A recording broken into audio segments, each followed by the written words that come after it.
Mas mura na po ang bigas sa ilalim ng Rice for All program, pero sa mga kadiwa center lang. Para mapamura rin ang bigas sa iba, target po ng Agriculture Department na pababain ang presyo ng imported rice, bagay na mahirap sundin ayon sa ilang retailer. Nakatutok si Bernadette Reyes. Simula ngayong araw, lalo pang pinababa ang presyo ng mga bigas sa mga kadiwa centers sa ilalim ng Rice for All program. Ang 100% broken rice na dati 36 pesos, ngayon 33 pesos na lang. Ang 25% broken rice naman mula 38 pesos, 35 pesos na lang. Habang ang 5% broken na dati 45 pesos per kilo, ngayon 43 pesos na lang.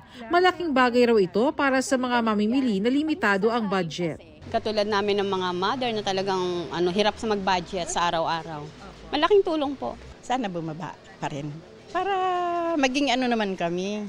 Magkasya naman sa amin yung budget namin. Pero may ibang retailer na hindi pa agad makapagbaba ng presyo. Bibigyan naman daw sila ng palugit ayon sa DA. Sa ngayon po ma'am ay kami po hindi pwede magbaba pa ng ganong halaga.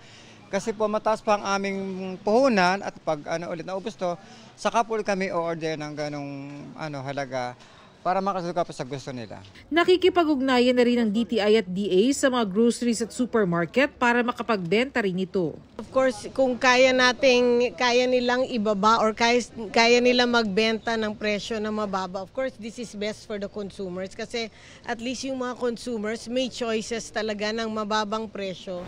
Habang bumababa ang presyo ng bigas sa mga kadiwa centers, target din ng Department of Agriculture na maibaba ang presyo ng mga imported na bigas. Mula sa kasalukuyang 55 pesos kada kilo, target na maibaba sa 52 pesos kada kilo ang 5% imported rice simula February 15. Bagay na mahirap daw para sa ibang retailer dahil halos wala nang kikitain sa bigas. Wala na kami masyadong aabutin. Dahil nagbabayad kami ng pesto, nagbabayad ng labor, talo nga ibabayad pa kami ng business permit. World prices are also going down. Theoretically, if world price of rice goes down, including even its inputs, including fertilizer, should follow. Para sa GMA Integrated News, Bernadette Reyes, Nakatutok, 24 Oras.